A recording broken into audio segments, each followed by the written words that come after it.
आणि आता बातमी येते बीडमधून। खंडणी प्रकरणामध्ये वाल्मिक कराड सरेंडर होण्याची शक्यता आहे। वाल्मिक कराडचं बँक खातं गोठवण्यात आलंय। या संदर्भात मुख्यमंत्री फडणवीसांनी आदेश दिले आहेत। तर वाल्मिक कराडच्या नातेवाईकांचं बँक खातं देखील गोठवण्यात आलेलं आहे। मुख्यमंत्री फडणवीसांच्या आदेशानंतर वाल्मिक कराडची बँक खाती गोठवली। वाल्मिक कराडच्या नातेवाईकांचं देखील बँक खातं गोठवण्यात आलंय। वाल्मिक कराडच्या पत्नीची सीआयडी कडून कसून चौकशी।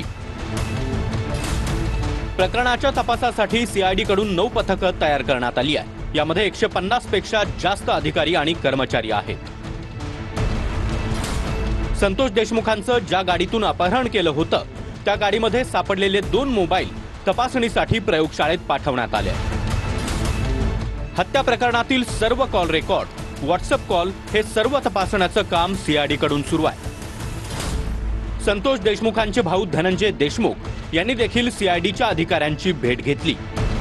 जे माझ्या भावाची हत्या झाली त्या भावाच्या हत्येमध्ये जे कोणी कटकारस्थान केले, जे कोणी सह आरोपी आहेत त्यांना 100% शिक्षा झाली पाहिजे की मी पहिल्या दिवसापासून म्हणतोय, आता पण म्हणतोय आणि कधी पण म्हणणार। आणि न्याय भेटल्याशिवाय मागे सरकणार नाही। न्याय मिळतो। TDR बाबत आम्ही विचारलं, ते सगळं तुम्हाला उद्या बोलतात म्हणते, म्हणजे माहिती देतो उद्या।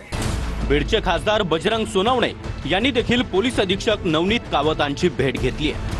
नवीन वर्षाच्या 2 तारखेपर्यंत यांनी जर काही नाही झालं, आरोपी अटक नाही झाला, तर 2 तारखेच्या नंतर मी काय माझं उपोषण जी करणार आहे ती कधी करणार आहे, कुठं करणार आहे, ही काळ वेळ मी ठरवणार आहे आणि तुम्हाला डिक्लेअर करून सांगणार आहे। खंडणी प्रकरणातील आरोपी वाल्मिक कराड हा पोलिसांसमोर शरण येण्याची शक्यता आहे।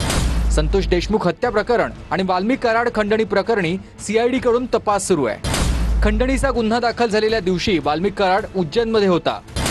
11 डिसेंबरला इंस्टाग्रामवर वाल्मिक कराड याच्याकडून उज्जैनमधील फोटो पोस्ट करण्यात आला होता।